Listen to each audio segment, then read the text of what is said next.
Hello, so I'm here to talk about wrestling from this week. Um, I think that Raw was kind of all about John Cena this week and setting up for him versus Punk at the end of the show. Um, I think it's kind of annoyed me a little bit because with with Cena getting all the star credit of everyone over everyone else, including Orton and The Miz, just because he's coming back to the show, it's like, oh, go away already. We don't care about you. The only people that really care about Cena's reputation is the kids, and I say that softly because there's a lot of Cena fans out there. And I don't mean to offend any of you, it's just my personal opinion. Um, I think that The Miz becoming aggressive is a very big step up for WWE, and congratulations for doing it, because the last time they made them this aggressive was before Money in the Bank. It gives him a big advantage and kind of puts him over with the fans a little bit more as a champion. They're sort of trying to make him believe, with the audience, to believe that he can actually beat Orton as well, instead of just being a runaway champion. I think also the big shocker is that Mason Ryan, which is also known to the UK audience as Goliath of the Gladiators. I didn't know that until my friend Rex told me, and he does videos on here as well, so I'll plug him underneath. Um, this week's NXT was okay, so it's kind of the normal same thing really. Apart from Alberto Del Rio's rookie to be eliminated, nothing really to report back on NXT. It's obvious that Dolph Ziggler's rookie will win. Uh, Superstars this week was all about putting over the young superstars who potentially don't have the chance of winning the Rumble. Tyson Kidd and Yoshitatsu's match was kind of the match of the card, really.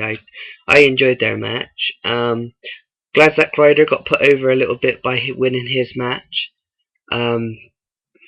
It's quite his aggression with Zack Ryder's aggression in the match was quite surprising, because he's never actually shown that much aggression ever before. So yeah, and then Smackdown this week was about putting the core over, which is obviously what Barrett is calling his new group. There's a lot of potential for this group because it's obviously, if anyone doesn't know this, it's obviously to build up for Barrett versus Taker, and a lot of people don't agree with this, but I believe that it could be possibly Barrett's make or break, really. But McMahon's high on Barrett, so expect him to be high up the card, as the same with Alberto Del Rio this year. Alberto's kind of not getting anything of a push with R-Truth. I keep saying this, I keep stressing that if they want to put him over and trying to push him a little bit so he has more momentum into the Rumble, they should put him against someone bigger. I know, not Rey Mysterio, someone bigger as in Edge or Kane or someone like that. But speaking of Kane hasn't been on SmackDown since the Last Man Standing match, which is kind of weird, but I guess that's for his return in the Rumble, as much as the big shows as well, I'm guessing. Barrett's destruction starts with Teddy Long. A lot of people, well, he's trying to make us believe that he didn't attack Teddy Long, which is obviously a big lie, because he did. Yeah. So Gabriel faced Edge in the main event on SmackDown this week with Dolph Ziggler on commentary. Dolph was very, very intriguing on commentary. It was almost as if his commentary was directed mainly at Cole, because they were working as a heel versus heel character against the other two. I felt that Dolph struggled to realised that his relationship with Vicky is actually not one we really want to care about. So he was struggling not to answer it incorrectly, because in his mind it's not about Vicky, it's about the world title. So therefore he was mainly trying to concentrate on that. So he only had the answers for that for when he came out in commentary. So when Stryker come up with the comments about Vicky and marriage and everything, he just didn't have the answer because he didn't know what to say. But then again, it was a good end up. Edge versus Gabriel was okay match. Ezekiel Jackson's punch, or what clothesline or whatever that was, did not even hit him. So I was a bit annoyed when he got the win, which was like. And then the post-match beatdown by Barrett, Slater, and Gabriel set up for Dolph Ziggler to come in and just put his foot on Edge as if it was easy breeze, which it's quite interesting to see that, because it's kind of giving me the impression that Edge is gonna run over Dolph at the Rumble.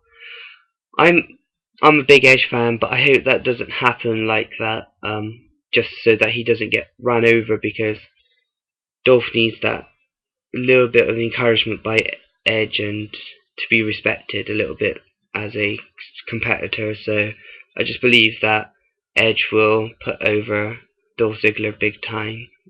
So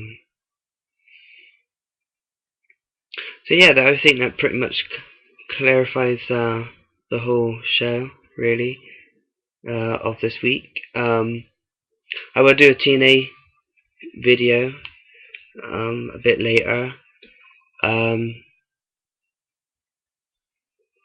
Also, WWE have actually just announced that they're looking for a fifth member for the core. So I think they're going to bring Tyler Black to the main roster from Florida Championship Wrestling. I don't know many people know who Tyler Black is, but he wrestled in Ring of Honor. He had sort of a mixed repertoire. He sometimes, it depends on who he's fighting, but he has a lot of submission holds and a lot of high flying moves. So he could potentially be one of the 15 people who haven't been announced to the Rumble, if they were to bring him in for the core. But yeah, that's pretty much everything about this week in WWE. I will just plug the Bobby Heenan DVD. I paid 15 quid for it off Silvervision. I enjoyed it because the fact it told you a lot about his personal life and outside ring, and how he hated WCW and that he wished he never did it and stuff like that. I kind of respect Bobby the Brain Heenan hell of a lot more than I did before, and I used to respect him just a lot for just his comments and making me laugh. He's very respected within his peers, and he deserves it a little bit more than some people do. Yeah. So yeah, that's pretty much the video. Shout out to the click, you know who you are. And also I will do a video on TNA later. So yeah, check it out and take it easy.